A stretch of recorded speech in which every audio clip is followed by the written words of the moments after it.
Welcome to Marple Whispers. I'm Sean, and together we'll follow threads of lies, half-truths, and secrets too dangerous to speak aloud.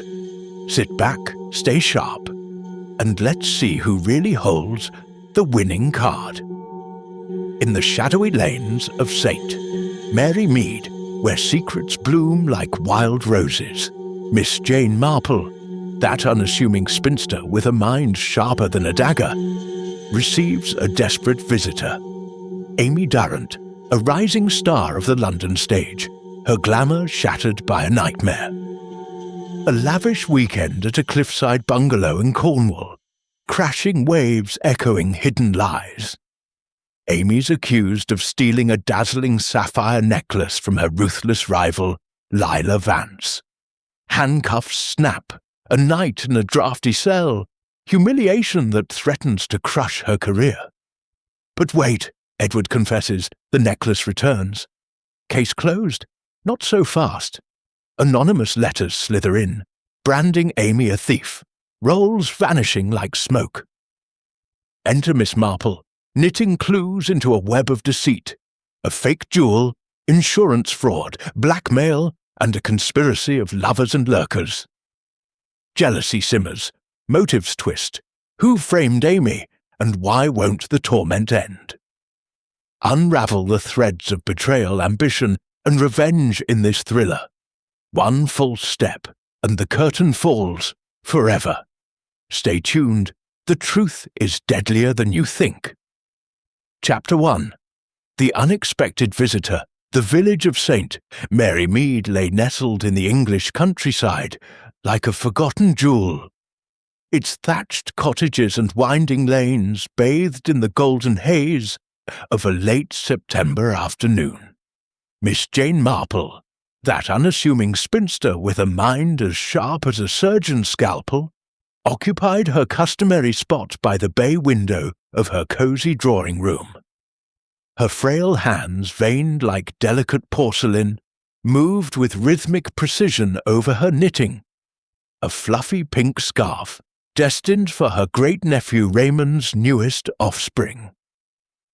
The needles clicked in harmony with the distant chime of the church clock, marking the slow passage of a day that promised nothing out of the ordinary.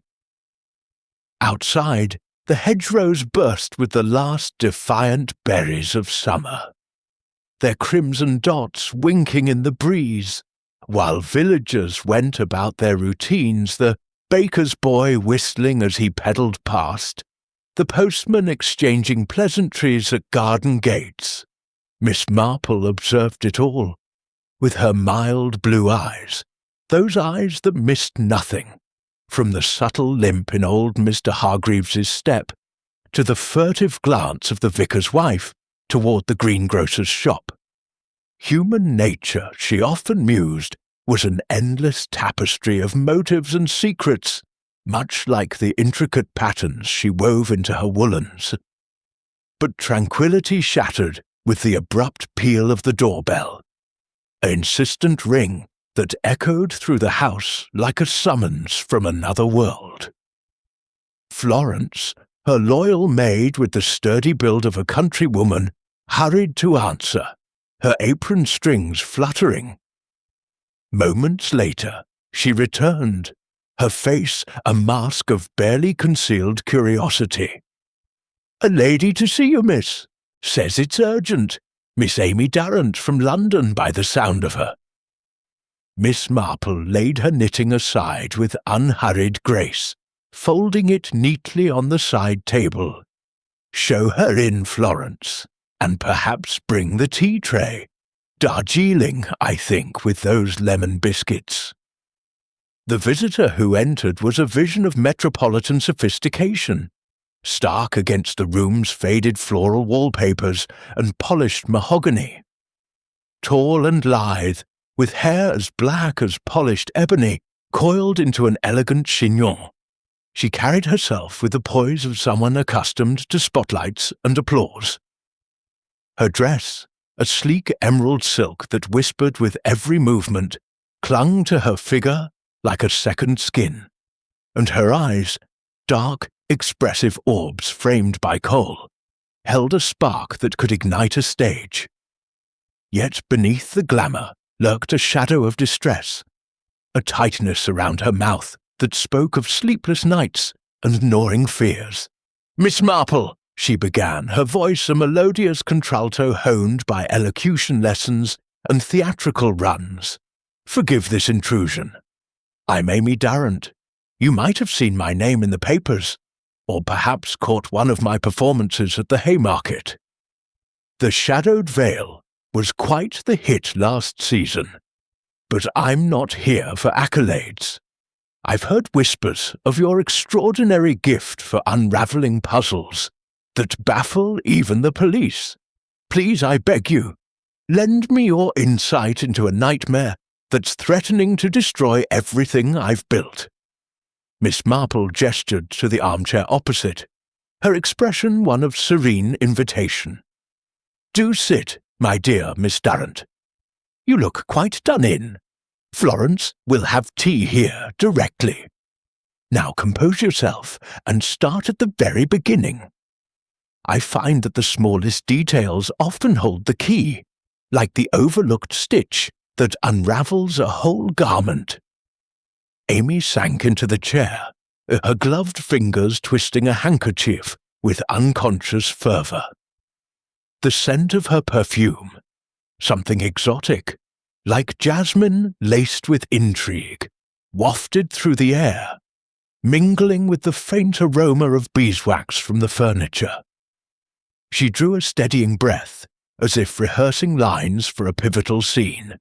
It all unfolded at a secluded bungalow in Cornwall, overlooking the wild cliffs near Polperro. A weekend gathering hosted by Sir Henry Clithering. You know him, surely. The retired Scotland Yard Commissioner. What was meant to be a respite from the city's clamour turned into a scene from a melodrama, with me cast as the villainess. As Florence entered with the tea tray, clinking china providing a mundane counterpoint to the drama, Amy poured out the essentials. The accusation of jewel theft, the glittering sapphire necklace that vanished under mysterious circumstances, the humiliating arrest that followed. "They found it in my room, hidden in my valise," she whispered, her eyes flashing with indignation. "But I swear, Miss Marple, I had no hand in it. It was a set-up, a cruel ploy to tarnish my reputation. And now, back in London, the whispers persist, anonymous notes, cancelled auditions. Someone wants me ruined." Miss Marple poured the tea with deliberate care, her gaze never leaving Amy's face. She noted the slight tremor in the young woman's hand as she accepted the cup, the way her eyes darted to the window as if expecting pursuit. "Jewels, accusations, and hidden enmities," she murmured softly, almost to herself. "How very like that business with Lady Bess Sedgwick at the Bertram Hotel, though that was hotels and not bungalows. But pray continue. Who else was at this party? Rivals, perhaps, or admirers with ulterior motives?" As Amy delved deeper, sketching the guests with an actress's flair for character, the flamboyant rival Lila Vance, the charming but indebted nephew Edward, the inscrutable solicitor Mr. Pettigrew. Miss Marple's mind began to weave connections. The afternoon light slanted lower, casting long shadows across the room. And outside, the village stirred toward evening. Yet, in that quiet drawing-room, a web of intrigue was unfolding, thread by tantalizing thread, drawing the elderly sleuth into a puzzle that promised twists as sharp as the Cornish cliffs themselves. Chapter 2. The Weekend Invitation. Amy Darrant leaned back in the armchair, her cup of tea cradled in her hands like a fragile prop in a tense rehearsal. The steam rose in lazy curls, mirroring the way her thoughts seemed to drift back to that fateful weekend. Miss Marple watched her with that quiet, unblinking gaze. Her knitting needles poised but silent, as if the old lady were absorbing every nuance, every flicker of expression on the young actress's face. The drawing-room in St. Mary Mead felt worlds away from the glittering stages of London. Yet it was here, amid the chintz and china, that the threads of deception began to unravel. "It started so innocently," Amy began, her voice dropping to a dramatic whisper that could have filled a theatre's balcony. An invitation, handwritten on thick cream paper, arriving by the morning post. I remember the envelope, embossed with Sir Henry Clithering's crest, a lion rampant that seemed to roar silently from the wax seal. "My dear Miss Durrant," it read, "I should be delighted if you would join us for a quiet weekend at my bungalow in Cornwall. A small party, good food, sea air, and perhaps a touch of mystery to amuse us all. Yours sincerely, Henry Clithering." "Mystery," he said. "If only I'd known how prophetic that word would prove." She paused, sipping her tea, her eyes distant as she conjured the memory. Miss Marple nodded encouragingly, her mild features betraying no judgment, only a keen interest that invited confidences. "Sir Henry, you know him, of course. The retired commissioner from Scotland Yard, with that distinguished air and a knack for storytelling that rivals any playwright. He'd seen me in The Shadowed Vale and sent flowers backstage afterward. Flattering, naturally, but I suspected there was more to the invitation.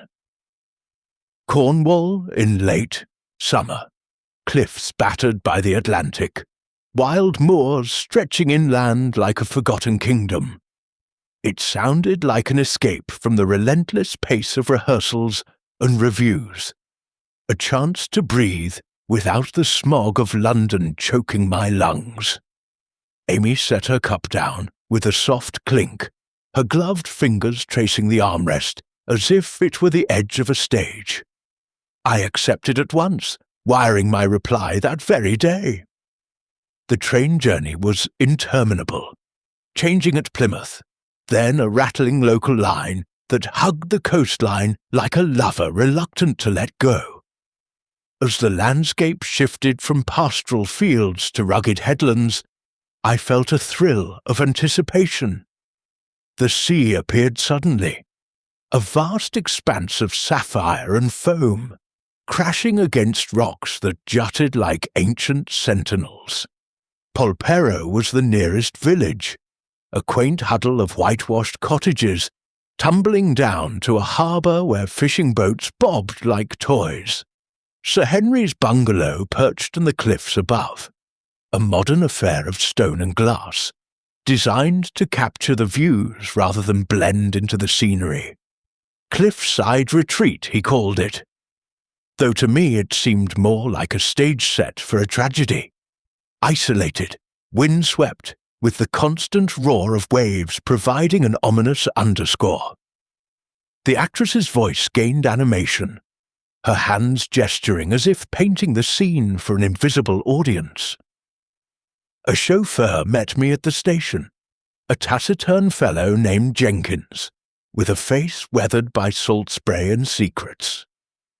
The drive up the winding path was exhilarating, the air crisp and laced with the tang of seaweed. As we crested the hill, the bungalow came into view, low-slung, with wide verandas wrapping around like arms embracing the ocean. Sir Henry himself greeted me at the door, his moustache bristling with welcome, his eyes twinkling behind spectacles that caught the afternoon sun. "Miss Durrant, how splendid you've come! Do come in, the others are arriving shortly." He ushered me inside, where the rooms were a delightful mix of comfort and elegance. Polished oak floors, Persian rugs muffling footsteps, and walls adorned with nautical charts and oil paintings of stormy seas. Miss Marple interjected softly, her tone as gentle as a summer breeze. "And the other guests, my dear?" One must always pay attention to the cast in such gatherings. They reveal so much about the plot. Amy smiled faintly, a performer's acknowledgement of a perceptive cue. "Indeed, Miss Marple. The cast, as you put it, was a curious ensemble, each with their own role to play, though I didn't realize it then. First, there was Sir Henry's nephew, Edward Clithering, a young man in his late 20s, with the kind of brooding good looks that could melt hearts on the silver screen. He was an artist, you see, sketching endlessly with charcoal-smudged fingers, his eyes always drifting to the horizon as if seeking inspiration or escape. Penniless, or so the whispers went, reliant on his uncle's generosity after some failed venture in Paris.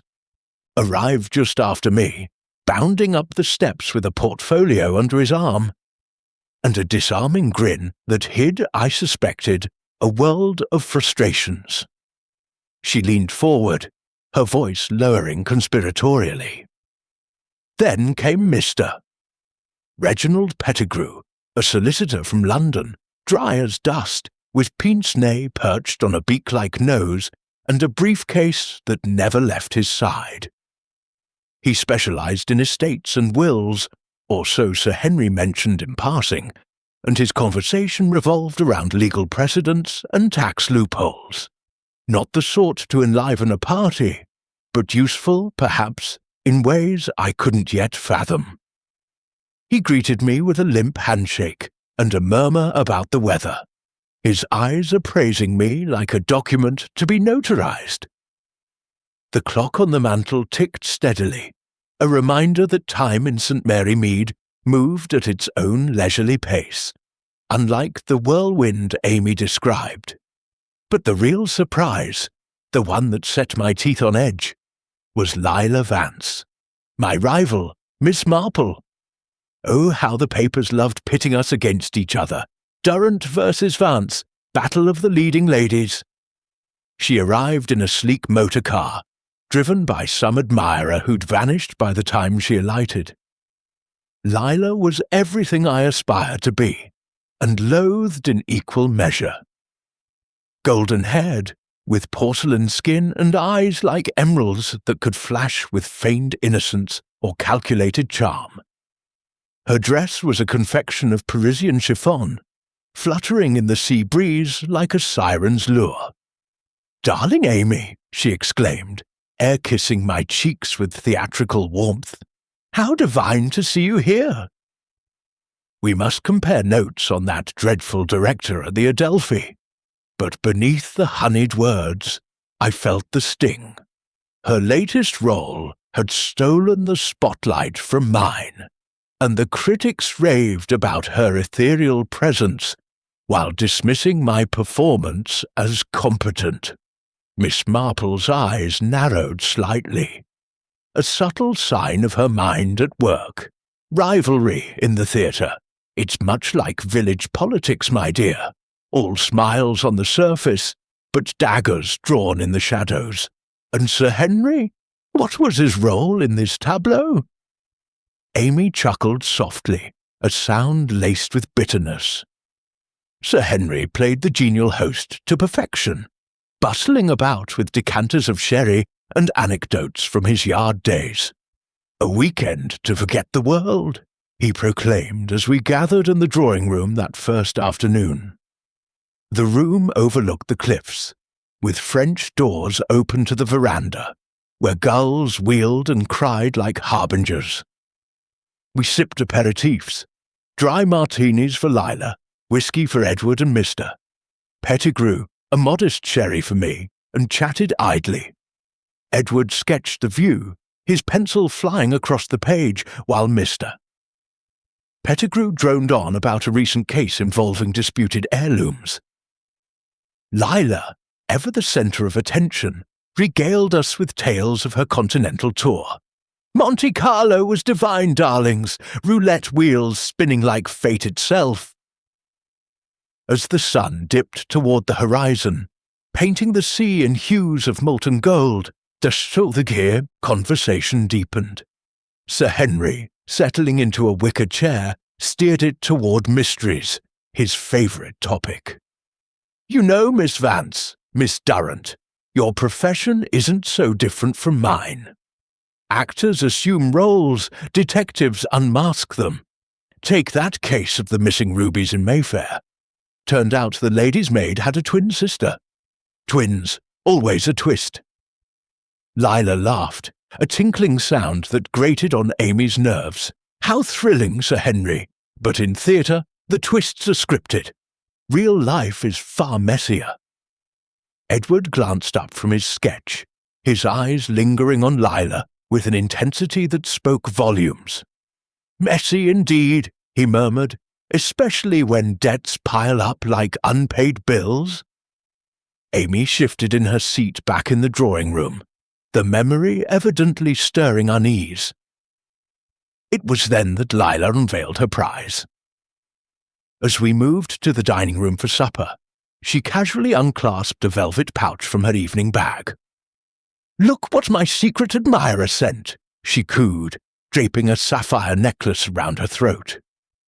The stones caught the candlelight, blazing like captured stars. Deep blue, flawless, set in platinum that gleamed coldly. Priceless, darlings, from a Maharaja, or so he claims. We all admired it, of course. Sir Henry whistled appreciatively. Mr. Pettigrew adjusted his pince-nez to examine the clasp, and Edward, well, his eyes widened, a flicker of something, envy, desire, crossing his face. I felt a pang myself. Such jewels could buy a season's worth of costumes or secure a starring role. But I smiled and complimented her, as one must in polite society. The dinner was a feast. Fresh lobster thermidor, caught that morning from the harbour below, accompanied by asparagus spears and a crisp chablis that loosened tongues. The table, set with silver and crystal, overlooked the darkening sea, where waves crashed rhythmically, a natural orchestra to the evening's performance. Conversations flowed like the wine, Sir Henry recounting a smuggling ring busted off these very coasts, Mr. Pettigrew interjecting with legal footnotes. Lila dominated, her anecdotes sparkling with wit and innuendo. A scandalous affair with a duke in Paris, a near miss with a jealous understudy who sabotaged her costume. "Theatre is war, Amy dear," she said, turning to me with a saccharine smile. "One must fight for every spotlight." I parried lightly, sharing a story from my early days touring the provinces, but inside, resentment simmered. Edward, seated beside her, hung on her every word, his laughter a touch too forced, his glances too frequent. As dessert arrived, poached pears in brandy sauce, the talk turned to ghost stories, fitting for the isolated bungalow with its creaking timbers and whispering winds. Sir Henry spun a yarn about a haunted lighthouse nearby, where smugglers' spirits roamed. "Lights at night, voices on the wind," he intoned, his voice dropping to a gravelly whisper. Lila shivered theatrically, clutching Edward's arm. "How deliciously frightening! I shall have nightmares." Mr. Pettigrew scoffed mildly, citing rational explanations, but even he seemed unsettled as the candles flickered in a sudden draught. Miss Marple, listening intently, murmured, "Ghosts and jewels, such a potent combination." One wonders if the necklace held its own secrets. Amy nodded vigorously. "Precisely." As the evening wound down, around 10 o'clock, Lila pleaded a headache. "The sea air, darlings, it's invigorating but exhausting," and retired to her room, the necklace still glimmering at her throat. She made a show of locking it away in her jewellery box. An ornate affair of ebony and mother-of-pearl on her dressing table. "Can't be too careful," she said with a wink. The rest of us lingered by the fire, Edward sketching portraits, mine first, capturing what he called my enigmatic smile, while Sir Henry and Mr. Pettigrew debated criminal psychology. "Motives are everything," Sir Henry insisted. "Greed, jealousy, revenge, they drive the human drama." Little did I know how those words would echo through the night. The actress fell silent for a moment, her face shadowed in the dimming light of Miss Marple's room. Outside, the village had hushed to evening quiet, a stark contrast to the bungalow's charged atmosphere. We retired around midnight, each to our rooms. Mine overlooked the cliffs, with the sea's roar lulling me, or so I thought. But sleep eluded me, Miss Marple. The wind howled like a banshee, and my mind raced with thoughts of Lila's triumph, Edward's admiring gazes, the necklace's allure. It was as if the stage was set for catastrophe, and I, unwittingly, had a front-row seat. Miss Marple's needles resumed their soft clicking, a soothing counterpoint to the tale's rising tension. And catastrophe came, I gather. But tell me, my dear, did you notice anything amiss that evening? A glance, a word out of place? Amy pondered, her brow furrowing. Perhaps Edward seemed restless, pacing the veranda after Lila left, and Mr. Pettigrew, he excused himself briefly during dessert, claiming to fetch a cigar from his room. But at the time it meant nothing. Only later, in hindsight. The old lady smiled faintly, her eyes gleaming with that peculiar insight born of observing countless village intrigues. Hindsight, my dear, is the detective's greatest ally. But do go on. The night holds more, I suspect. As Amy prepared to continue, the weight of the invitation's consequences hung in the air, a prelude to the shadows that would soon engulf the cliffside retreat. The weekend, meant for relaxation, had instead sown the seeds of suspicion, jealousy, and deceit, each guest harbouring secrets as deep as the ocean below. Chapter 3. The Midnight Intrusion. The soft glow of the oil lamp in Miss Marple's drawing-room cast a warm halo over the chintz armchairs and the polished tea-tray, a serene contrast to the storm brewing in Amy Durrant's tale. The actress sat poised yet taut, her emerald silk dress catching the light like a curtain waiting to rise on a pivotal act. Her hands, no longer gripping the teacup, now twisted the edge of her handkerchief, betraying the nerves beneath her polished exterior. Miss Marple, her knitting momentarily forgotten, leaned forward slightly, her blue eyes gleaming with the quiet intensity of one who saw not just the surface of a story, but the threads beneath. Threads that, when tugged, might unravel a tapestry of deceit. Amy's voice, rich with the cadence of the stage, dropped to a hushed tone, as if the walls of the bungalow in Cornwall might still overhear. It was well past midnight, Miss Marple, when the trouble began. The sea was relentless that night, its waves crashing against the cliffs like the drum roll before a tragedy. I couldn't sleep. The air was too alive, too charged, as if the very atmosphere of the cliffside retreat knew something was afoot. My room was at the end of the corridor, with a window facing the ocean, and every gust rattled the panes like impatient fingers. I lay there, replaying the evening.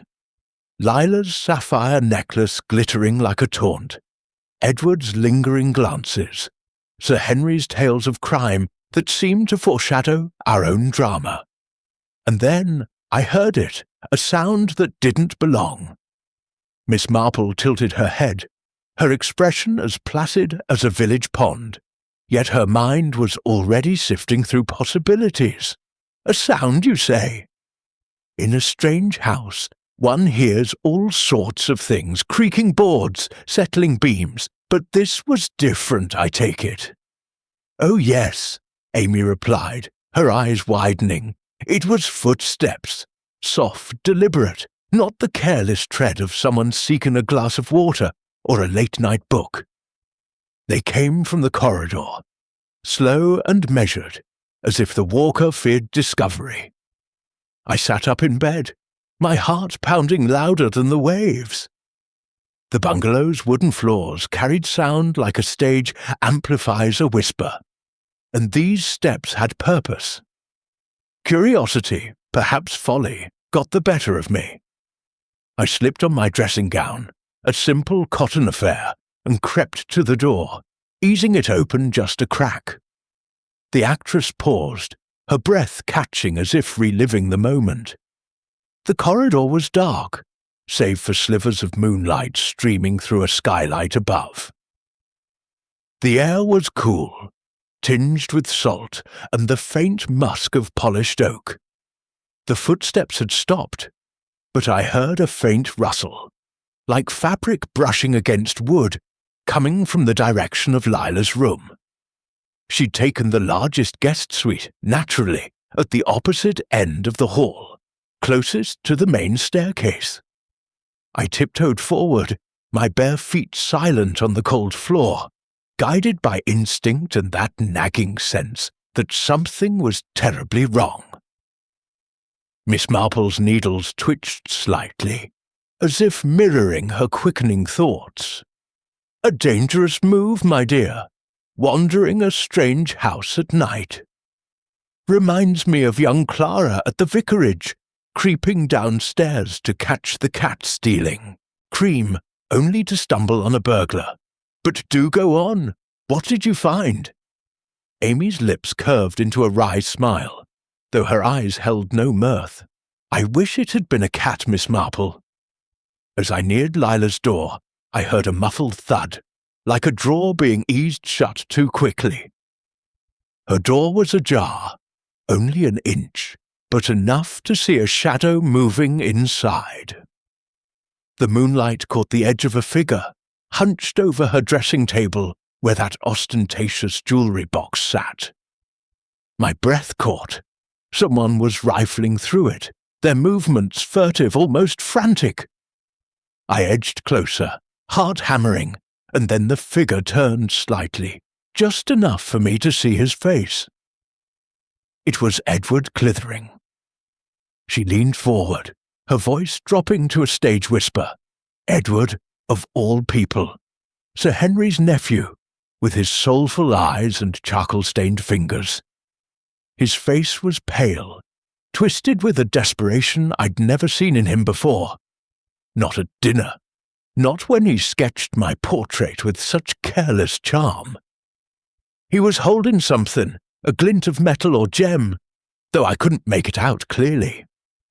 I must have gasped, because his head snapped up, and for a moment our eyes met through the crack in the door. I froze, expecting him to call out, to accuse me of spying, but before either of us could act, there was a scream, piercing, theatrical, pure Lila Vance. Miss Marple's eyebrows rose a fraction, her mind already weaving connections to village intrigues. Old Mrs. Hargreaves catching her maid pilfering sugar, only to discover a deeper plot. A scream at such an hour! That would rouse the house, surely. It did, Amy confirmed, her fingers tightening on the handkerchief. Lila's cry cut through the night like a spotlight through fog. Thief! Thief! She shrieked, and suddenly the corridor was ablaze with light. Doors flew open, Sir Henry first, his nightshirt tucked into trousers, looking every bit the old yard man ready for action. Mr. Pettigrew followed, his pince-nez askew, clutching a poker from the fireplace as if he meant to duel. Jenkins, the chauffeur, appeared from the servants' stairs, his hair dishevelled but his eyes sharp, and there I was, caught in my nightgown, standing outside Lila's door like a fool in a melodrama. Amy's voice trembled with indignation, her actress's poise fraying at the edges. Lila stood in her doorway, her silk robe slipping artfully off one shoulder, her golden hair tumbling in perfect disarray. "My necklace!" she wailed, clutching her throat as if the sapphires were still there, strangling her. "It's gone! Stolen!" Her eyes locked on me, and I swear, Miss Marple, there was a glint of triumph in them, as if she'd rehearsed this moment. Sir Henry took charge at once, his voice calm but commanding, like a director calling for order on a chaotic set. "Nobody move," he said. "We'll search every room.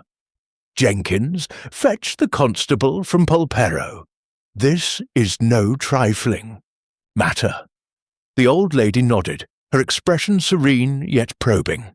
"And Edward? Where was he in this uproar?" "That's the strangest part," Amy said, her brow furrowing. "He'd vanished. One moment he was there, in Lila's room, and the next he was gone, like a ghost in one of Sir Henry's stories." I tried to speak up. "I saw Edward," I said, pointing to the empty room. But Lila cut me off, her voice rising to a crescendo. "Amy was at my door. She must have taken it. The accusation hit me like a slap. Me, a thief?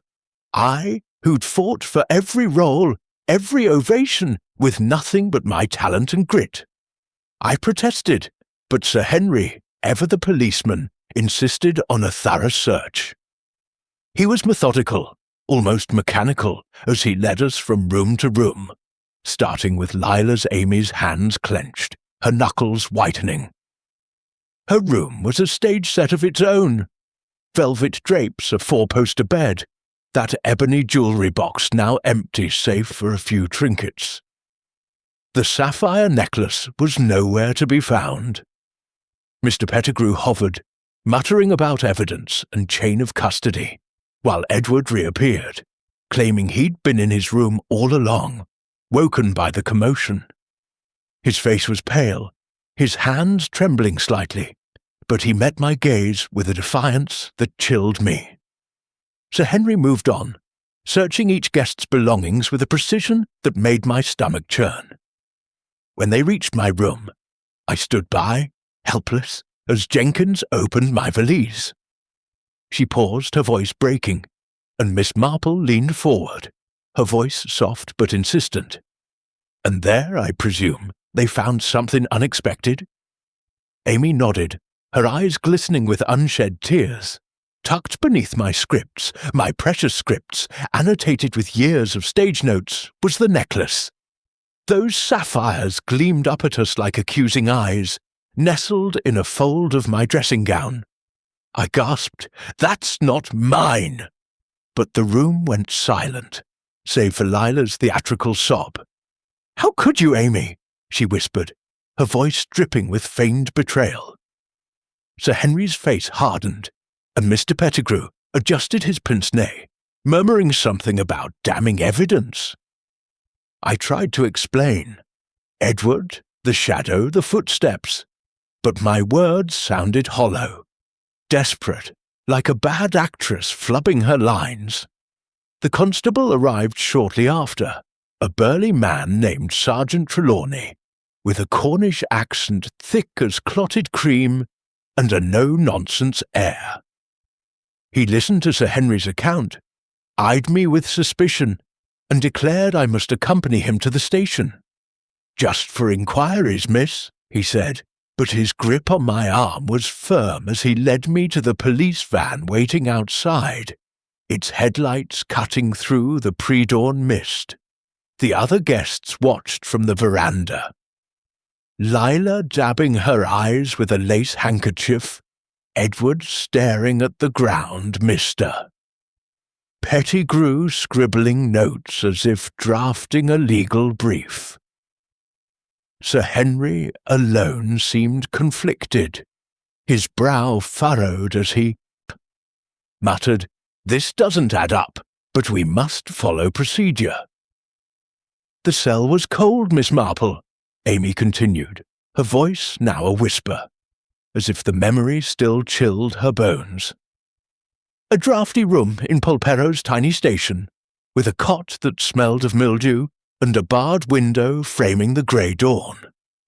I sat there, humiliated, my career flashing before my eyes, headlines screaming actress caught stealing, while the sea mocked me with its endless roar. All I could think was, why? Why would Edward, if it was him, plant the necklace in my room? Or was it Lila, orchestrating this to ruin me? I'd seen her malice before, in the way she'd undercut my auditions, whispered to directors about my unreliability. But this was a new low. Miss Marple's fingers resumed their knitting, the needles clicking like a metronome to her thoughts. A planted jewel, a convenient scream. It's all rather theatrical, don't you think? Like that affair with the vicar's wife's brooch, stolen, or so we thought, by the choir boy. But it was the organist settling a grudge. Tell me, my dear, did anyone else behave oddly during the search? Amy frowned, her mind retracing the chaotic scene. Mr. Pettigrew was peculiarly calm now that I think of it. While the rest of us were flustered, he kept jotting in that little notebook of his, as if cataloguing our reactions. And Jenkins, the chauffeur, he was quick to volunteer for the errand to fetch the constable, almost eager to leave the house. As for Lila, her performance was flawless. Tears, trembling hands, yet her makeup never smudged, her robe never slipped too far. Edward, though, he avoided my eyes after reappearing, muttering something about a bad dream waking him. It didn't ring true. The old lady nodded, her expression as serene as a Sunday sermon, yet her mind was racing, piecing together fragments like a quilt. And the necklace itself, did you see it closely when it was found? Sometimes, my dear, the smallest detail, a scratch, a clasp, can tell a story of its own. Amy shook her head. I barely glimpsed it before Trelawney whisked it away as evidence. But it looked real enough. Those sapphires, the platinum setting. Lila had flaunted its value so convincingly. Yet something nagged at me, even then. The way it was tucked so neatly in my valise, almost displayed, as if meant to be found. If I were a thief, wouldn't I hide it better? Under a floorboard, perhaps, or in a hollowed book? Miss Marple's eyes twinkled, a spark of recognition. Precisely. A thief's instinct is to conceal, not to showcase. This sounds less like a theft, and more like a performance, staged for an audience of one, or perhaps many. But we mustn't jump to conclusions. What happened next, after your night in that dreadful cell? Amy's shoulders slumped, the weight of the memory pressing down. By morning, the plot twisted again, as plots do. But that's for another chapter of this wretched tale. All I knew, sitting in that cell, was that someone had woven a net around me, and I was trapped in its meshes, with no script to guide me. The lamp flickered, casting shadows that danced like spectres across the walls of Miss Marple's drawing room. Outside, St. Mary Mead slumbered, its quiet lanes oblivious to the drama unfolding within. But for Jane Marple, the night's events at the cliffside retreat were taking shape. A puzzle with missing pieces, yes, but one she was determined to solve, thread by delicate thread. Chapter 4. The Alibi and the Release. The faint aroma of Darjeeling lingered in Miss Marple's drawing room, mingling with the beeswax polish that gleamed on the mahogany sideboard.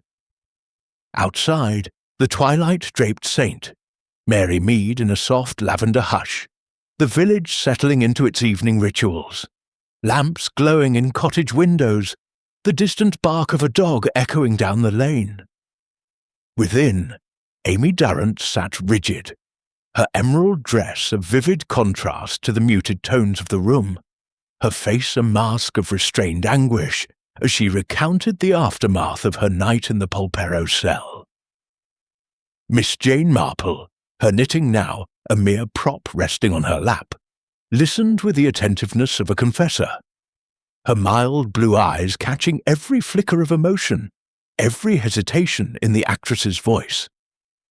The story was unfolding like a play, each act revealing new layers of deceit, and Miss Marple sensed the curtain was about to rise on a pivotal scene. Amy's voice, though still rich with theatrical cadence, carried a raw edge now, as if the memory of that cold dawn scraped at her composure. "The cell was a nightmare, Miss Marple," she began, her fingers knotting the handkerchief into a tight coil. "The walls were damp, the air heavy with mildew and despair. Through the barred window, I could see the sky lightening to a sullen grey, and the sea's roar mocked me, relentless as the accusations that had landed me there. I sat on that wretched cot, my mind racing, Lila's scream, Edward's vanishing shadow, the necklace gleaming in my valise like a traitor's brand. I kept asking myself, who had done this? Was it Lila, weaving a plot to eclipse me once and for all? Or Edward, with his desperate eyes and debts whispered about in London circles? Or someone else entirely, lurking in the wings of that cursed bungalow? Miss Marple nodded, her expression as serene as a Sunday hymn, yet her mind was a whirl of connections, each detail slotting into place like a piece in one of her jigsaw puzzles. A night in a cell sharpens the mind, my dear. Like poor Mrs. Eldridge, locked in a storeroom by mistake during the church fete, saw the whole affair differently afterward. But tell me, how did this resolve? You're here, after all, not languishing in a Cornish jail." Amy managed a faint, bitter smile, her eyes glinting with the residue of humiliation. "It resolved, as you say, but not without more drama, worthy of Drury Lane, I assure you." By mid-morning, the station door clanged open, and Sergeant Trelawney appeared, his face as unreadable as granite. "You're free to go, Miss Durrant," he said gruffly, handing me my coat. "New evidence has come to light." I was too stunned to ask questions, my head still spinning from lack of sleep and the weight of disgrace. He drove me back to the cliffside retreat, the van rattling along the cliff road, the sea now calm and glittering as if mocking my turmoil. When we arrived, the bungalow looked almost serene in the sunlight, its stone walls glowing, the verandas empty save for a gull perched insolently on the railing. She paused, drawing a steadying breath, her hands smoothing the crumpled handkerchief as if to regain control. Sir Henry met me at the door, his moustache twitching with what might have been relief or embarrassment. "My dear Miss Durrant," he said, "a terrible misunderstanding. Please, come inside." The others were gathered in the drawing room, the same room where we dined so merrily the night before, though now the air was thick with tension. Lila sat by the window, her golden hair catching the light, her face a study in tragic beauty, tears glistening, yet not a trace of smudged coal. Edward stood by the fireplace, his hands shoved deep in his pockets, his eyes fixed on the rug as if it held the answers to the universe. Mr. Pettigrew was there too, his pince-nez glinting as he scribbled in that infernal notebook. And Jenkins hovered near the door, his weathered face impassive, but his eyes darting between us all. Miss Marple's needles twitched, a faint click underscoring her question. And the new evidence? Something to do with young Edward, I presume, given your earlier glimpse of him? Exactly, Amy replied, her voice sharpening with a vindication. Edward confessed, or so they said. He stepped forward, his voice low and halting, and admitted he'd taken the necklace. I was in debt, he mumbled, his eyes avoiding mine. Creditors hounding me in London, no way out. I saw the necklace, thought I could pawn it, just for a while. But when Lila screamed, I panicked and hid it in Miss Durrant's room to throw suspicion elsewhere. His words tumbled out like a poorly rehearsed monologue, and I stared at him, incredulous. I'd seen him in Lila's room, yes, but his confession felt off, like a line delivered without conviction. Sir Henry nodded gravely, as if it all made sense. And Lila played her part to perfection. She rose, her silk robe fluttering, and laid a hand on Edward's arm. You foolish boy, she said, her voice trembling with magnanimity. I forgive you. Let's put this behind us. Amy's eyes narrowed, her tone laced with scorn. Forgive him? After I'd spent a night in a cell, my name dragged through the mud. I wanted to scream, to demand why his confession came so conveniently late, why he hadn't spoken up when I was hauled away. But Sir Henry was already moving on, declaring the matter closed. The necklace is recovered, he said, holding up the sapphires, which sparkled coldly in the morning light. No need for further fuss. Miss Durrant, my deepest apologies. Sergeant Trelawney nodded, handed the necklace back to Lila, and left without another word. I was free, yes, but the stain remained. I could feel it in their glances. Lila's pitying smile, Mr. Pettigrew's raised eyebrow, even Jenkins's fleeting smirk as he carried my valise to the car. Miss Marple leaned back, her fingers tracing the edge of her knitting as if following an invisible thread. A tidy resolution on the surface. But surfaces, my dear, are often deceptive. Like the time our village baker swore his flour was stolen, only for it to turn up in his own cellar, misplaced by his apprentice. Tell me, how did the others react to Edward's confession? Any hint of doubt? Amy frowned, her mind sifting through the scene. Lila was too quick to forgive, almost as if she'd expected it. She kept touching the necklace, turning it over in her hands, her eyes flicking to Edward with a look I couldn't quite read. Gratitude, perhaps, or something deeper. Mr. Pettigrew was oddly silent, just watching, his pen poised over that notebook, like a vulture waiting for carrion. Sir Henry seemed relieved, but there was a furrow in his brow, a hint of unease, as if he sensed the pieces didn't quite fit. Edward himself was a cipher. His confession sounded sincere, but his eyes were guarded, and he left the room soon after, claiming he needed air. As for Jenkins, he busied himself with clearing the breakfast dishes, but I caught him lingering near the door, listening more than serving. The old lady's lips curved into a faint smile, her mind already weaving a pattern from the scattered threads. And you, my dear, what did you do next? I left, Amy said flatly. I couldn't bear to stay another hour in that house, with its secrets and sidelong glances. I packed my things, called for a taxi to the station, and caught the first train back to London. I thought that was the end of it, a humiliating episode, but over.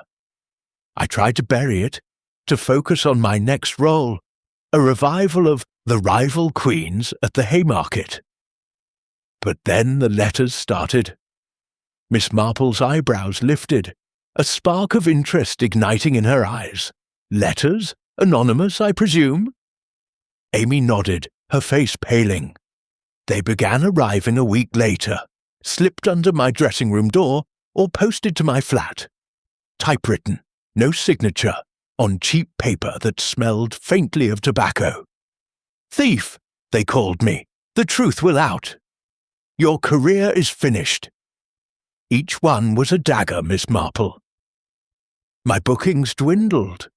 Directors who'd once begged for my name on their marquees now hesitated, citing scheduling conflicts. The whispers spread. Amy Durrant caught stealing at a society weekend. My agent warned me the scandal was poisoning my prospects.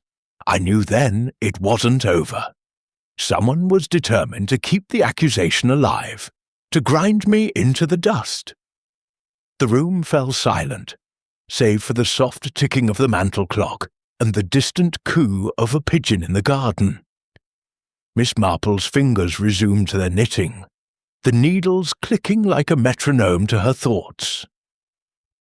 A vendetta, then, not unlike the time Mrs. Bantry received those nasty notes about her roses, sent by her own cousin, out of spite. But let's consider this carefully. You suspect Lila, naturally, given your rivalry. Amy's eyes flashed with conviction. Who else? Lila Vance has everything to gain from my ruin. She's clawed her way to the top, stealing roles that should have been mine, charming directors with that false innocence. That necklace, she flaunted it like a trophy, but I wonder now if it was even real. A stage prop, perhaps, to set the scene for my downfall. She knew Edward was vulnerable, drowning in debt. What if she manipulated him into that confession, knowing it would shift the blame from me only temporarily, leaving the scandal to fester? Miss Marple tilted her head, her expression as calm as a summer meadow. Yet her mind was racing, sorting motives like cards in a bridge game. A possibility, certainly. But let's not overlook the others.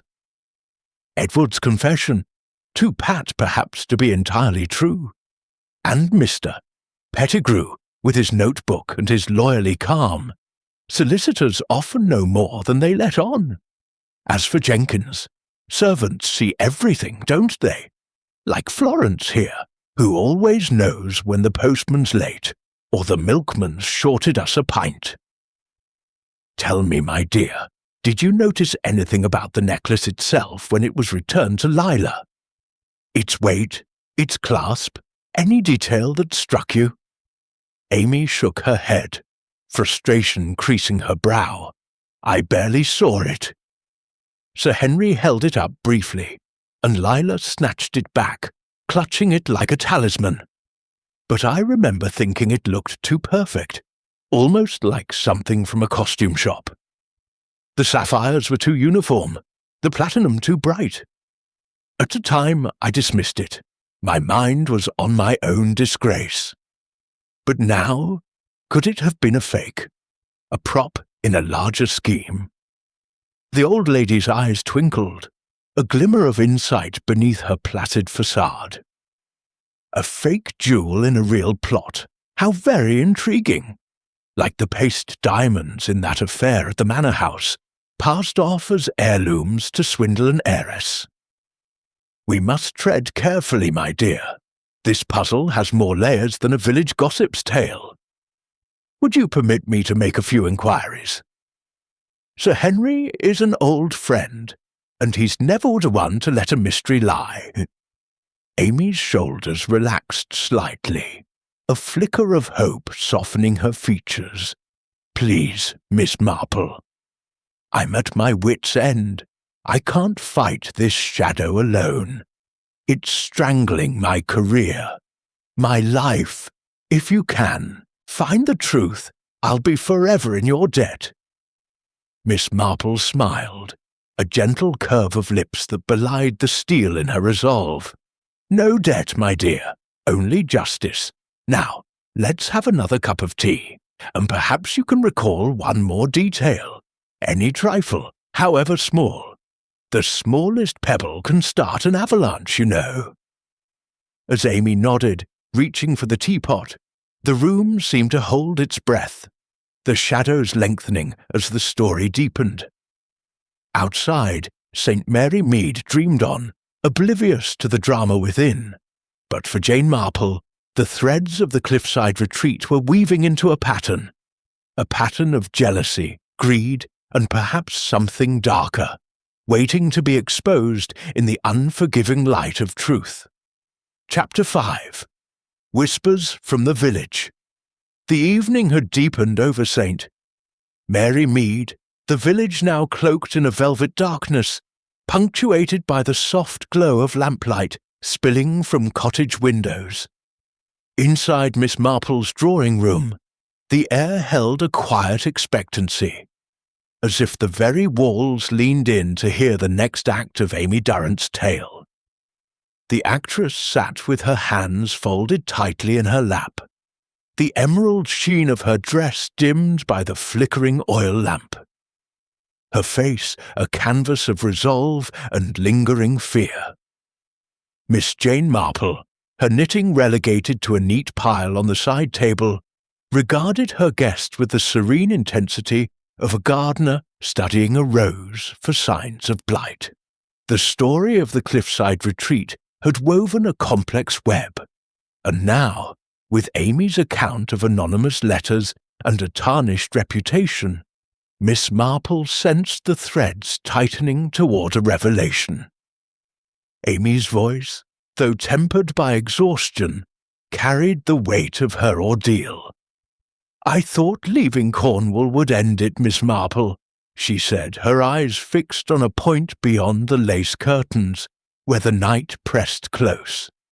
"I boarded that train to London, the sea fading behind me like a bad dream, determined to salvage my career.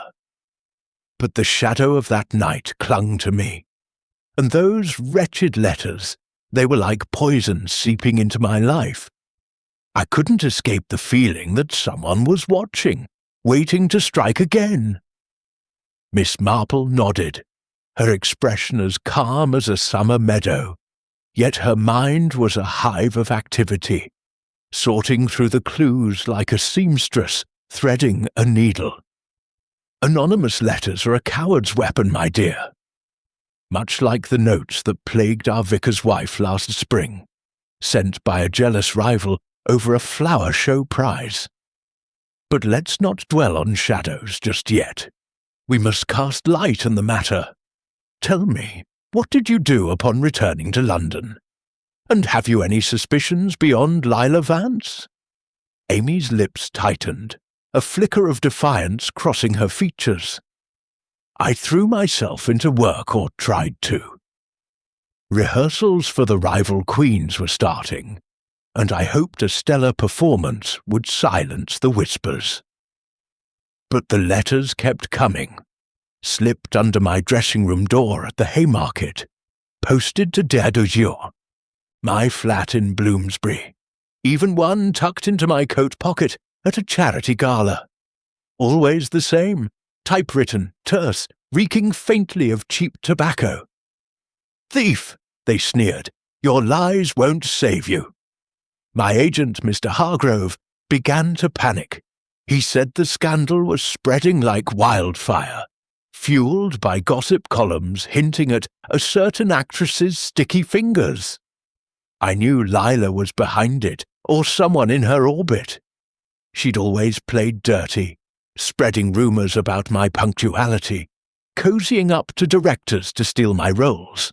But this was a new low, calculated to destroy me." Miss Marple's eyes narrowed slightly, a spark of curiosity igniting. "And yet, my dear, you stayed silent about these letters? No word to the police, or to Sir Henry?" Amy shook her head, a flush of frustration colouring her cheeks. What could I say? The police had dismissed the Cornwall affair after Edward's confession. To them, I was the actress who dodged a charge, not a victim. And Sir Henry, kind as he was, he'd washed his hands of the matter, believing it resolved. I felt alone, Miss Marple, trapped in a script I hadn't written. That's why I came to you. Your reputation for seeing through lies. It's my last hope. The old lady's smile was gentle, but her mind was already in motion, plotting a course through the tangled motives of the bungalow's guests. Hope is never lost, my dear, only misplaced. Like the time our postmistress lost a parcel, only to find it behind her own counter. Now let's be practical. I'll make a few discreet inquiries, starting with Sir Henry, who knows more than he lets on. But first, let's consider the others at that weekend. Mr. Pettigrew, Jenkins, even Edward. Each might hold a piece of the puzzle. Amy leaned forward, her voice eager. Anything, Miss Marple. I'll tell you all I know, every detail if it helps. Miss Marple rose with a sprightliness that belied her years, moving to the telephone table in the corner, its polished surface reflecting the lamp's glow. First, a call to Sir Henry. He's in London this week, I believe, and he owes me a favour after that business with the stolen sermon notes. Then perhaps a chat with our village postmistress. She hears all of the gossip, even from London. And the vicar's wife, Mrs. Clement, has a cousin in theatrical circles who might know a thing or two about Miss Vance. The telephone call to Sir Henry Clithering was brief but illuminating. His voice, crackling through the line, carried the warmth of old friendship tempered by professional caution. "Jane, you old sleuth, what's this about Amy Durrant?" He chuckled, but his tone sobered as she outlined the actress's plight. "The Cornwall affair? A messy business, I'll grant you."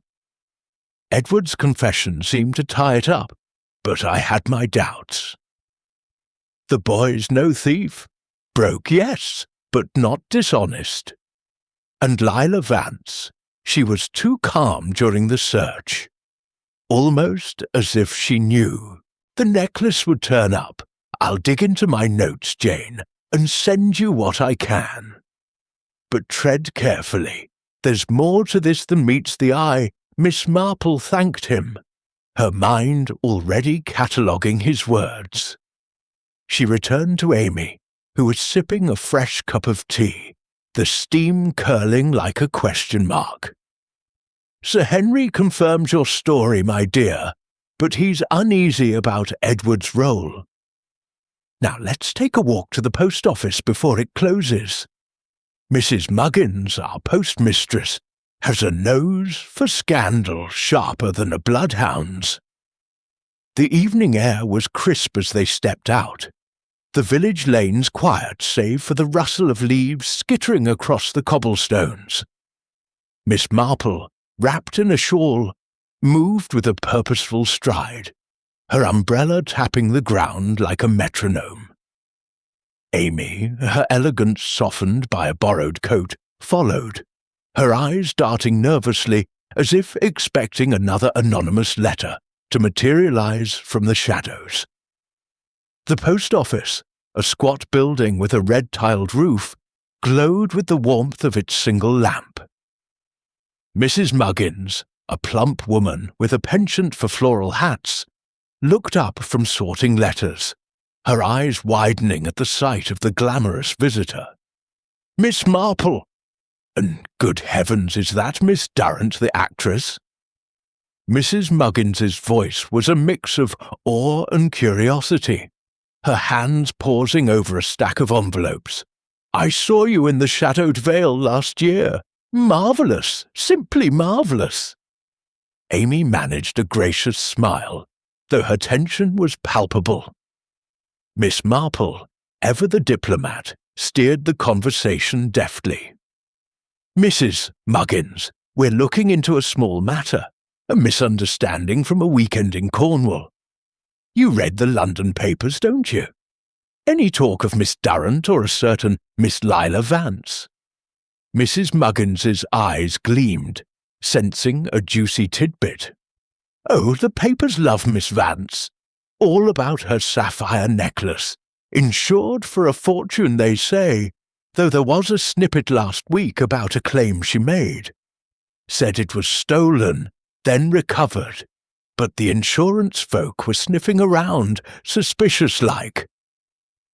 And you, Miss Durrant, pardon my saying, but there was a nasty rumour about a theft, quickly hushed up. I never believed it, mind you. You've got an honest face." Amy flushed, her hands clenching. "Thank you, Mrs. Muggins. It was a fabrication, but it's haunting me still." Miss Marple's expression remained serene, but her mind seized on the insurance detail. "Insured for a fortune, you say? How interesting. Like the time Squire Thompson insured his prize pig, only to find it wasn't a thoroughbred. Any other gossip, Mrs. Muggins? About Miss Vance's finances, perhaps?" The postmistress leaned closer, her voice dropping to a conspiratorial whisper. "Well, I shouldn't say, but my cousin in London, he's a clerk at a bank near the West End, heard Miss Vance was in a spot of bother. Overdrawn accounts, debts to dressmakers, even talk of a loan from a big, shady character in Soho. She's all glamour, but glamour don't pay the bills, does it?" Miss Marple thanked her, slipping a shilling for a stamp she didn't need, and led Amy back into the night. The village was now silent, the stars piercing the sky like tiny spotlights. Insurance and debts, Miss Marple mused aloud, her umbrella tapping thoughtfully. A necklace claimed stolen, then conveniently found. It's a pattern, my dear, one I've seen before in St. Mary Mead. Like Mrs. Hargreaves's silver teapot, stolen to settle a gambling debt. Amy's eyes widened, a spark of realization dawning. You think Lila staged the theft for insurance money? But why frame me? Perhaps to kill two birds with one stone, Miss Marple replied, her voice soft but incisive. Ruin a rival and secure a payout. But we need more facts. Let's visit Mrs. Clement at the vicarage. Her cousin in the theatre world might shed light on Lila's doings. The vicarage was a short walk, its gabled roof looming against the starry sky. Mrs. Clement, a cheerful woman with a penchant for knitting patterns as intricate as Miss Marple's, welcomed them with a tray of scones and a pot of cocoa. "Jane, you're up to something, I can tell," she said, her eyes twinkling as she poured. "And Miss Durrant, my goodness, I saw you in the Rival Queens. Outshone that Vance woman by miles, if you don't mind my saying." Amy's smile was genuine this time, warmed by the praise. Miss Marple, wasting no time, broached the subject. "Mrs. Clement, your cousin in London, the one with the theatrical agency. Has she mentioned Lila Vance lately? Or any trouble in Miss Durrant's circle?" Mrs. Clement's face lit up, eager to share. "Oh, my cousin Beatrice. She's with the Hargrove agency, you know. Says Lila's in deep water. Gambling debts, apparently, and a habit of borrowing from unsavoury types. There's talk of blackmail, too. Someone's got something on her, though Beatrice wouldn't say what. As for Miss Durrant, she's heard nothing but praise for your talent, my dear, though the scandal's done you no favours. Beatrice says it's a shame, a rising star dimmed by gossip." Miss Marple's eyes gleamed, her mind piecing together the fragments. "Blackmail, you say? That's a motive as old as the hills. Like the time young Tommy was blackmailed over a stolen apple pie. Turned out the baker's boy was behind it." Thank you, Mrs. Clement. This is most illuminating. Back in the drawing room, with Amy settled once more, Miss Marple's thoughts raced. She picked up her knitting, the needles clicking like a telegraph sending coded messages. We have a picture now, my dear. Lila, in debt, perhaps faking a theft for insurance. Edward, confessing too readily, possibly to protect someone, or himself. Mr. Pettigrew, noting everything, perhaps knowing more than he lets on. And Jenkins, always in the background, seeing more than he should. But the letters, those suggest a deeper malice, a personal vendetta. Amy's voice was low, urgent. Lila's the key, isn't she? She's orchestrated this to ruin me, using Edward as a pawn. But how do we prove it? Miss Marple's smile was enigmatic, her eyes sharp as she gazed into the fire. Proof comes from patience, my dear. We'll start with Sir Henry's notes. He's promised to send them tomorrow. And I'll wire my nephew Raymond. He knows a jeweller in London who can verify if that necklace was genuine. A fake jewel could unravel this whole plot, like the time Mrs. Bantry's pearls turned out to be glass. For now, rest. You're safe here, and I'll not let this mystery fester. Amy nodded, her shoulders easing slightly, though her eyes still held the wariness of a hunted creature. The night closed around St. Mary Mead, its quiet lanes belying the storm of intrigue brewing within Miss Marple's cottage.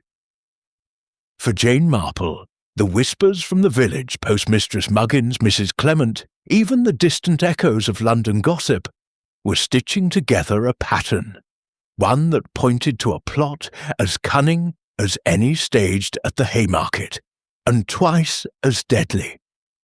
Chapter 6. The Unraveling Thread. The morning sun filtered through the lace curtains of Miss Marple's drawing room, casting delicate patterns across the polished floorboards of her St. Mary Mead cottage. The air was fragrant with the scent of freshly brewed tea, and the faint sweetness of honeysuckle drifting in from the garden, where bees droned lazily among the roses. Miss Jane Marple sat in her favourite armchair, her knitting needles silent for the moment, her hands folded neatly over a pile of pink wool. Her mild blue eyes, sharp as ever beneath their deceptive softness, studied the papers spread before her. Notes from Sir Henry Clithering, delivered by the Morning Post, and a telegram from her nephew Raymond, relaying a jeweller's cryptic assessment of a certain sapphire necklace. Amy Durrant, seated opposite, looked less like the glamorous actress of the West End, and more like a weary traveller. Her emerald dress replaced by a simple grey frock. Her dark eyes shadowed with anticipation. The tale of the cliffside retreat had reached a crescendo, and Miss Marple sensed the final act was near, with truths poised to step into the spotlight. The old lady's voice, gentle yet incisive, broke the morning's quiet. "We're close to the heart of it, my dear," she said, tapping the papers with a slender finger. "Sir Henry's notes are most revealing, and this telegram, well, it's the sort of clue that turns a muddle into a map. But before we proceed, let's revisit that night at the bungalow. There's a thread we've overlooked, and I suspect it's about to snap." Amy leaned forward, her hands clasped tightly, her face a mix of hope and dread. "Anything, Miss Marple? I've relived that night 1,000 times, and it still feels like a play I don't understand. Lila's scheming, Edward's confession, those letters. I'm certain it's all connected, but how?" Miss Marple's lips curved into a faint smile, her mind weaving the scattered threads into a pattern as intricate as her knitting. Connections, my dear, are like the stitches in a scarf. One loose loop can unravel the whole. Let's start with Sir Henry's account. He writes that Lila's composure during the search struck him as odd, almost rehearsed, and Edward's confession, while plausible, lacked the ring of truth.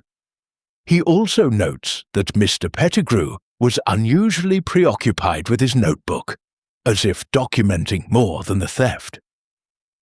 And Jenkins, the chauffeur, Sir Henry recalls him lingering near Lila's room earlier that evening, before the dinner, carrying a tray of glasses, but moving with a purpose that seemed excessive for a servant. Amy's eyes widened, a spark of realization flickering. Jenkins? I hadn't thought of him. He was always there, hovering, but I assumed he was just doing his job. Do you think he saw something, or did something? Servants, my dear, are the eyes and ears of a house, Miss Marple replied, her tone soft but weighted with meaning. Like my Florence, who knows when the butcher's boy is late, or the grocer's wife has quarrelled with her husband. Jenkins may hold a key, but we'll come to him. First, this telegram from Raymond's jeweller friend in Bond Street. It's brief but telling. Sapphire necklace described matches no known piece in recent auctions. Likely paste, expertly crafted. Suggest further inquiry into provenance. Paste, Miss Durrant. A fake necklace paraded as a Maharaja's gift. Does that not strike you as a plot within a plot? Amy gasped, her hand flying to her mouth. A fake? Then Lila's whole performance, the tears, the screams, was it all a charade? To claim insurance, as you suspected? Possibly, Miss Marple said, her eyes glinting like polished steel. But insurance fraud alone doesn't explain the letters, or your framing. There's a deeper motive here. One rooted in human nature, jealousy, perhaps, or revenge. Like the time Mrs. Bantry's gardener poisoned her rival's roses, all for a ribbon at the flower show. Let's test our theory. I've invited Sir Henry for tea this afternoon, along with a few others who might shed light. A little gathering, much like your weekend at the bungalow, but with truth as our guest. The morning passed in a flurry of preparations. Florence bustled about, setting out the best china and baking a batch of scones that filled the cottage with a comforting aroma. Miss Marple, ever methodical, reviewed her notes, her mind mapping the bungalow's layout, the corridor with its skylight, Lila's room at the end, the servants' stairs where Jenkins had emerged so swiftly. She recalled Amy's account of the footsteps, the shadow, the scream, and Edward's sudden absence, each detail a stitch in a tapestry of deceit. By noon, a second telegram arrived, this one from Mrs. Clement's cousin Beatrice, the theatrical agent. Lila Vance linked to known blackmailer, Victor Crane. Debts mounting. Rumours of staged thefts in past. Beware, Miss Marple's eyebrows rose, her fingers pausing over the telegram. Victor Crane, she murmured, a name to conjure with. Blackmail, my dear, is a dangerous game, and Lila seems to have played it poorly. But let's not jump to conclusions. Our tea will be a stage, and we must let the players perform. By 3 o'clock, the drawing room was ready, the table laden with scones, cucumber sandwiches, and a silver teapot gleaming like a prop in a grand production. Sir Henry Clithering arrived first, his moustache bristling with curiosity, his eyes sharp beneath bushy brows. "Jane, you've got that look," he said, settling into an armchair, "like a cat watching a mouse hole. What's afoot?" Before Miss Marple could reply, the doorbell chimed again, and Florence ushered in an unexpected guest. Mr. Reginald Pettigrew, the solicitor from the Bungalow weekend. His pince-nez glinted as he entered, his briefcase clutched like a shield, his thin lips curving into a polite but guarded smile. "Miss Marple," he said, bowing slightly.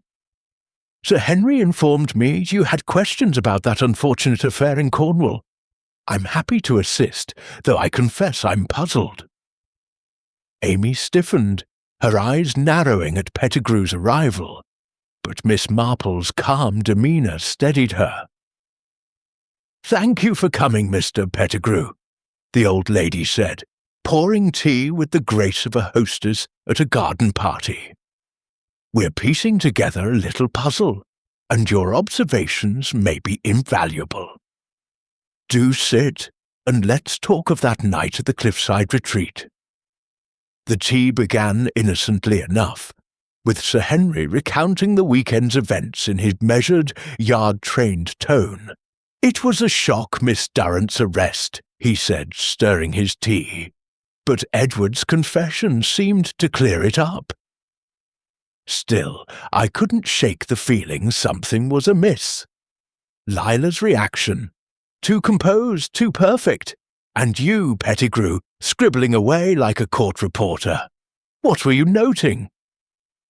Pettigrew adjusted his pince-nez, his voice dry as parchment. "Merely observations, Sir Henry.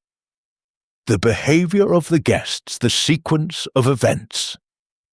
As a solicitor, I'm trained to document, especially in matters of potential legal consequence.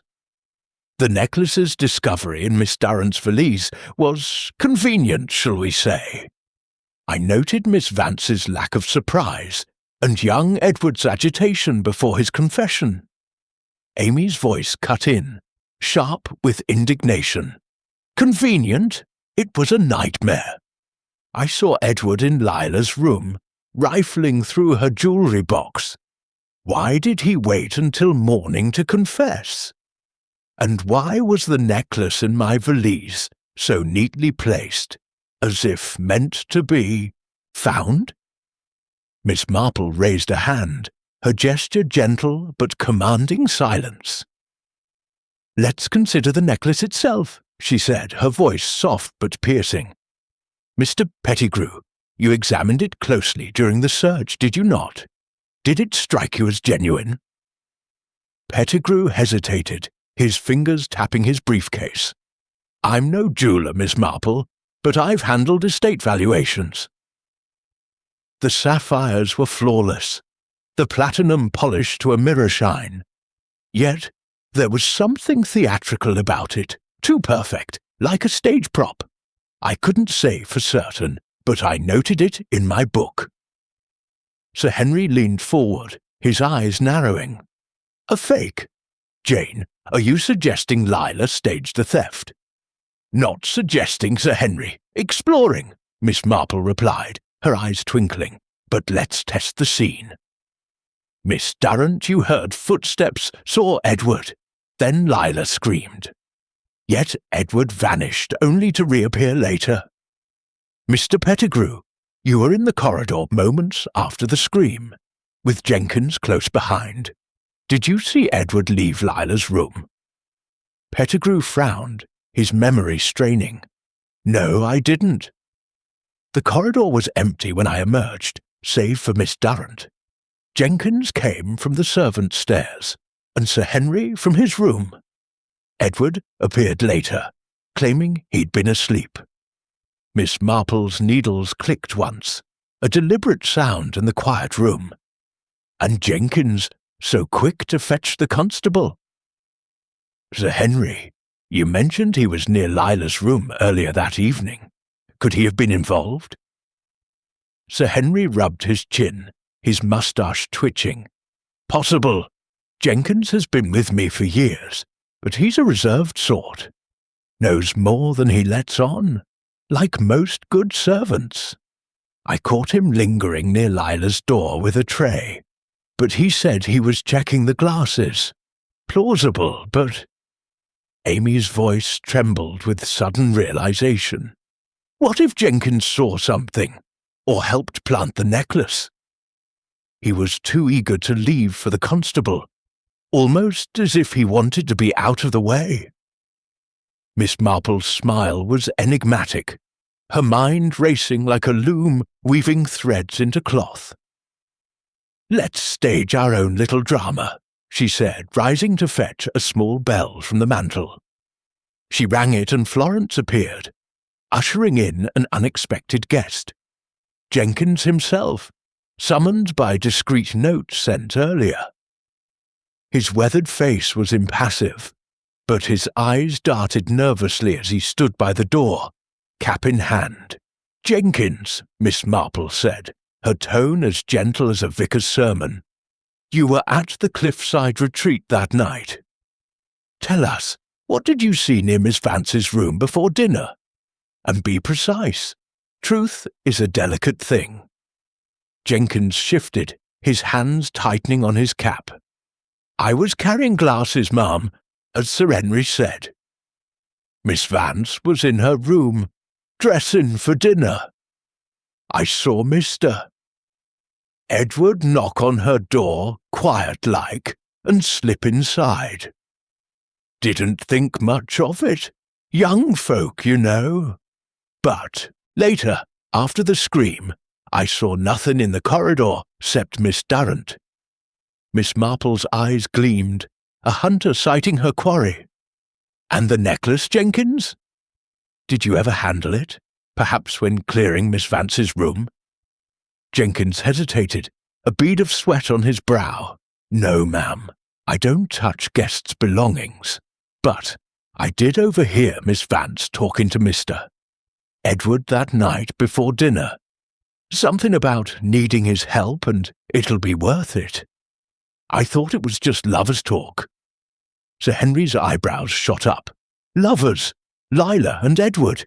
Jane, this changes things." "Indeed it does," Miss Marple said, her voice soft but incisive. "Miss Durrant, let's return to your story. You saw Edward in Lila's room, but what if he wasn't stealing? What if he was there at her behest, part of a plan? Suppose Lila orchestrated the theft, using a fake necklace to claim insurance, and framed you to eliminate a rival.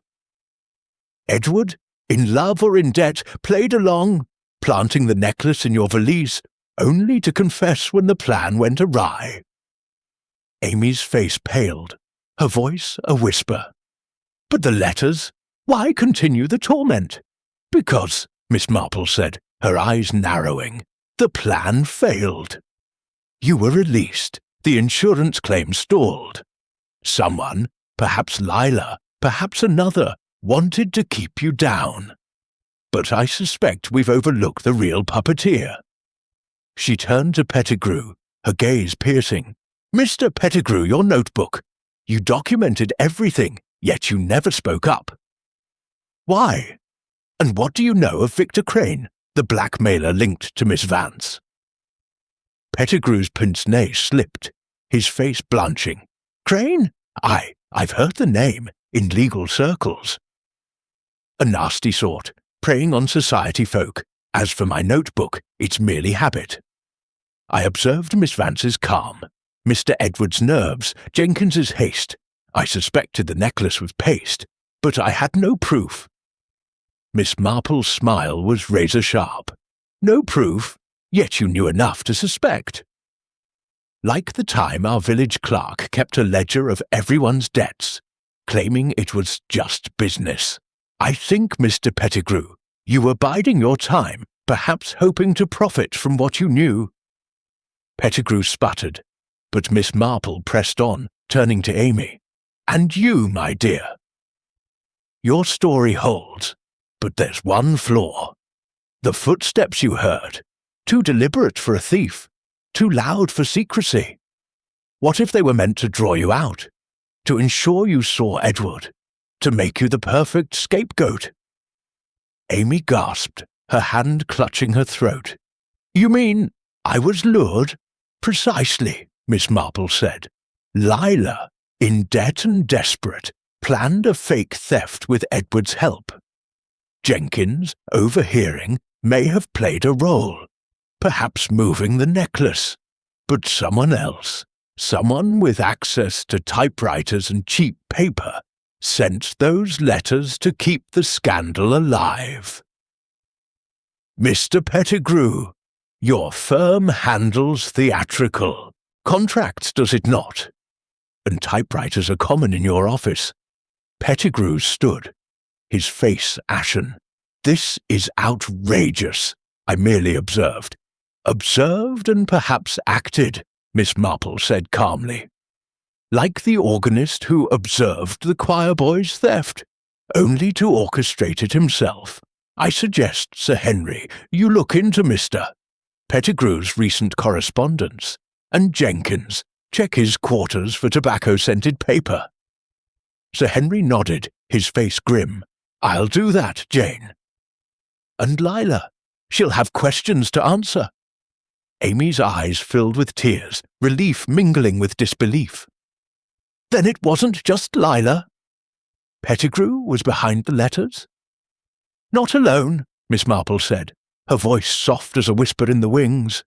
A conspiracy, my dear, with multiple players, each with their own motive. But the thread is unraveling, and the truth will soon take centre stage. The tea grew cold, the scones untouched, as the room pulsed with the weight of revelation. Outside, St. Mary Mead basked in the morning sun, its tranquillity a stark contrast to the drama within.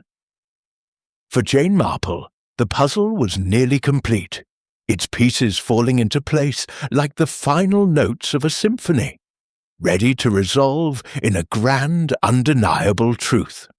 Chapter 7. The Final Curtain. The golden light of late afternoon bathed Miss Marple's garden in St. Mary Mead, where roses nodded in the breeze and the hum of bees wove a gentle counterpoint to the tension within her cottage. Inside the drawing-room, the air was thick with anticipation, as if the very walls held their breath for the denouement of Amy Durrant's tale. The actress sat on the edge of her chair, her grey frock a stark contrast to the vibrant emerald she'd worn days before, her dark eyes wide with a mix of hope and trepidation. Before her, Miss Jane Marple presided like a quiet maestro, her knitting needles stilled, her hands resting on a sheaf of papers. Sir Henry's notes, telegrams, and a letter from a London jeweller that had arrived that morning, each a thread in the intricate tapestry she was about to unravel. The stage was set for the final act, and the old lady's mild blue eyes gleamed with the certainty of one who had glimpsed the truth behind the curtain. Miss Marple's voice, soft yet commanding, broke the silence. "We've reached the heart of the matter, my dear," she said, her gaze steady on Amy. "The cliffside retreat was a stage, and its players, Lila, Edward, Mr. Pettigrew, even Jenkins, each played their part in a drama of deception. But the script was flawed, and the truth, like a weed in my garden, has pushed through the cracks. Let's draw the curtain back, shall we?" Amy nodded, her hands clasped tightly, her breath shallow. "I trust you, Miss Marple." "But I'm afraid of what this truth might mean for me, for my career. Those letters, the scandal, will it ever end?" The old lady's smile was as gentle as a summer rain, but her eyes were sharp, cutting through the fog of deceit. "It will end, my dear, because truth is a stubborn thing. Like the time Mrs. Bantry's roses were poisoned, only to bloom again once the culprit was found. Now, let's gather our players one last time. Sir Henry has kindly arranged for them to join us, and I've a few questions that will, I think, bring down the house." The drawing-room door opened, and Florence, her apron crisp, and her expression one of barely concealed excitement, ushered in the guests. Sir Henry Clithering entered first, his moustache bristling with authority, his eyes scanning the room like a detective assessing a crime scene. Behind him came Mr. Reginald Pettigrew, his pince-nez glinting, his briefcase clutched like a lifeline, his thin lips set in a line of wary defiance. Jenkins followed, cap in hand, his weathered face impassive, but his eyes flickering with unease. And last, sweeping in with the grace of a prima donna, was Lila Vance herself, her golden hair cascading in perfect waves, her chiffon dress a delicate shade of lavender that caught the light like a stage costume. Her emerald eyes, however, held a guarded edge, and her smile was a touch too bright, like an actress unsure of her lines. Miss Marple greeted them with the warmth of a village hostess, gesturing to the chairs arranged around the tea table, now laden with scones, clotted cream, and a steaming pot of Earl Grey. "Do sit, everyone," she said, her voice lilting with deceptive innocence. "We're here to clear up a little misunderstanding from that weekend in Cornwall. A matter of a necklace, a theft, and some rather unkind letters." Lila's laugh was a tinkling chime, but it rang hollow. "Really, Miss Marple, must we dredge up that tiresome affair?" It was all resolved. Edward confessed, the necklace was returned, and poor Amy was exonerated. Can't we let it rest? Sir Henry's eyebrows rose, his voice gruff. "Not quite, Miss Vance. Jane has a way of seeing things we miss, and those letters, nasty business. They've done Miss Durrant real harm." Amy's face tightened, her voice low but fierce. "Harm? They've nearly ruined me, Lila. My roles are vanishing, my name slandered. Someone wants me destroyed, and I think we all know who."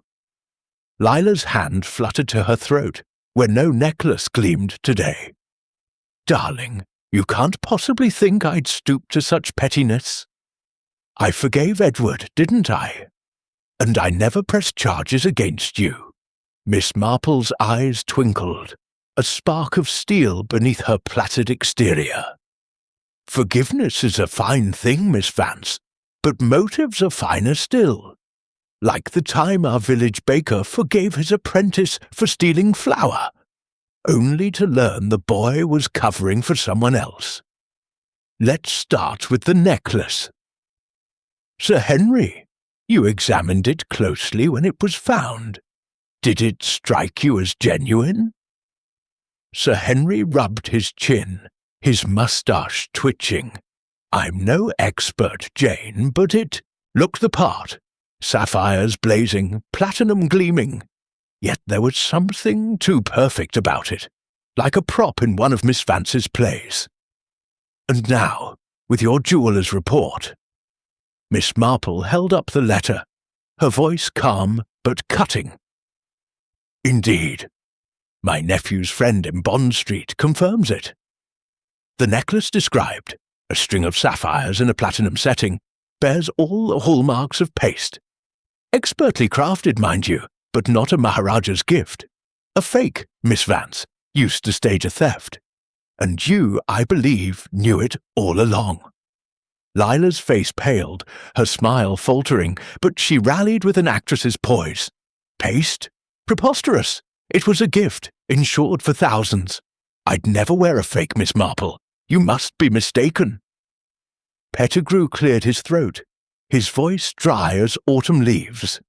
"If I may, Miss Marple, I noted the necklace's appearance during the search. It was flawless, yes, but as I said before, almost theatrical.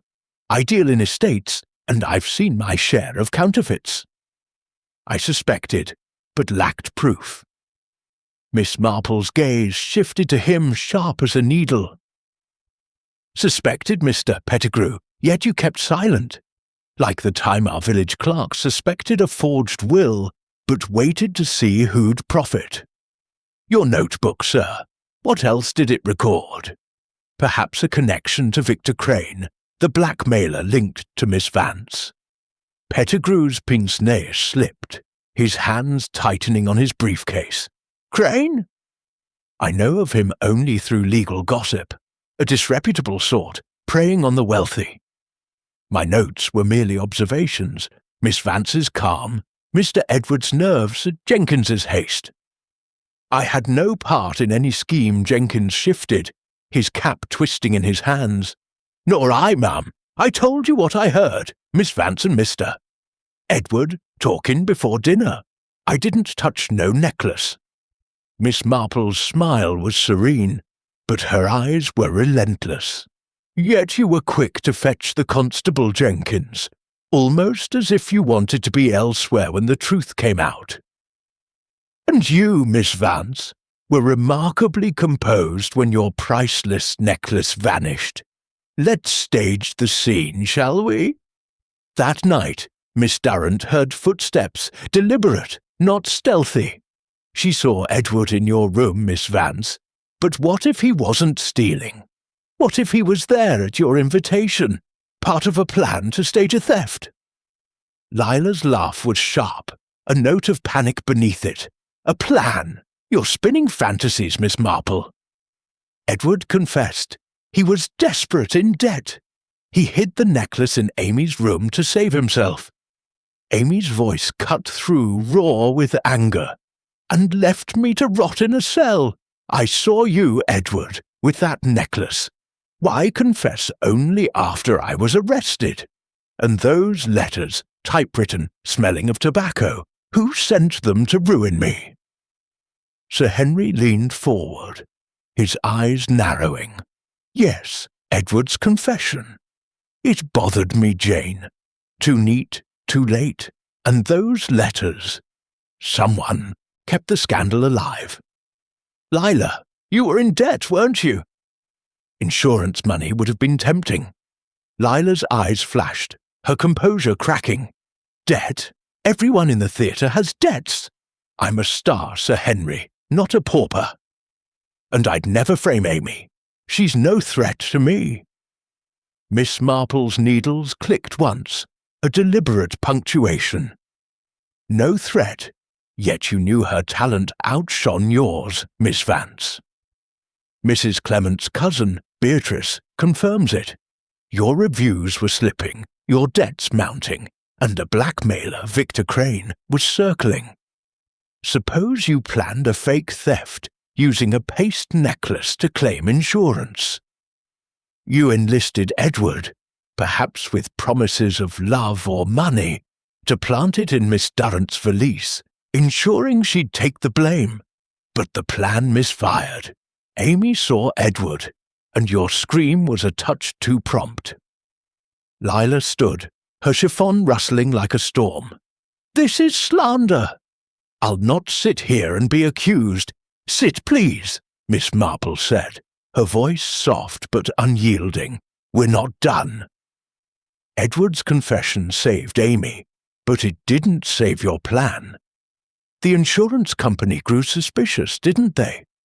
And someone, perhaps not you, Miss Vance, sent those letters to keep the scandal alive, to ensure Amy's ruin. Mr. Pettigrew, your firm uses typewriters, does it not? And Jenkins, you smoke a pipe, don't you?" A cheap blend with a distinctive scent. Jenkins paled, his cap nearly slipping from his hands. "I smoke, but I didn't write no letters." "I swear it." Ma'am Pettigrew's voice was shrill. "My firm has typewriters, yes, but so does every office in London. You've no proof, Miss Marple." The old lady's smile was razor-sharp, her eyes pinning Pettigrew like a butterfly on a board. "Proof, Mr. Pettigrew, comes from patterns. You noted everything, Miss Vance's calm, Edward's nerves, Jenkins's haste. You knew the necklace was paste, yet you stayed silent, perhaps hoping to leverage that knowledge. Victor Crane, I suspect, was your client, wasn't he? A solicitor with a blackmailer's secrets could wield considerable power." Pettigrew's face crumpled, his pince-nez falling to the table with a clatter. "Crane, I advised him once, yes, on a minor matter. But I didn't send those letters. Miss Marple raised a hand, silencing him. You didn't need to. Lila, desperate to cover her tracks, sent the letters herself, didn't she? Using a typewriter from your office, mister. Pettigrew, accessed during a late-night visit to discuss her debts. Jenkins, you saw her, didn't you? Slipping into Pettigrew's office, perhaps with Edward in tow. Jenkins nodded slowly, his voice a whisper. I saw her, ma'am, Miss Vance and Mr. Edward, late one night in London, thought they was just meetin'. Didn't know about no letters. Lila's face was ashen. Her voice a hiss. You've no evidence, you meddling old woman. Miss Marple's eyes twinkled, undaunted. Evidence, Miss Vance, is in the details. The tobacco scent on the letters Jenkins blend, borrowed from his quarters where you and Edward met to plan. The typewriter's font matched to Pettigrew's office by a friend of Sir Henry's at the Yard. And your motive? Debts, blackmail, a rival outshining you. You staged the theft, used Edwards to frame Amy, and when it failed, you sent the letters to keep her down. But you underestimated the power of truth. Sir Henry stood, his voice thunderous. Lila, this is serious. The Yard will investigate insurance fraud, blackmail, conspiracy, and you, Pettigrew, withholding information. Jenkins, you'll testify to what you saw. Lila collapsed into her chair, her face buried in her hands, her sobs theatrical but genuine. I was desperate, she whispered. Crane had me in his grip, threatening to expose my debts. The necklace was paste. I bought it cheap, insured it high. Edward helped, for love, for money. I didn't mean for Amy to suffer so. Amy's eyes filled with tears, relief mingling with fury. You ruined me, Lila. My career, my name, because of your greed. Miss Marple's voice was gentle, a balm to the room's tension. Greed and jealousy, my dear, are old motives. Like the time our gardener poisoned his rival's marrows, all for a village prize. But justice, like my roses, always blooms again. As Sir Henry escorted Lila and Pettigrew out, Jenkins trailing with a muttered apology, Amy turned to Miss Marple, her voice trembling. Thank you, you've saved me. The old lady smiled, picking up her knitting. No thanks needed, my dear. Truth is its own reward. Now let's have some tea, the curtains down, and Saint. Mary Mead awaits its next drama. The garden outside glowed with the last light of day, the roses bowing as if in applause. For Jane Marple, the puzzle was solved, the threads woven into a truth as clear as the Cornish sea, leaving the stage empty for the next act of human folly.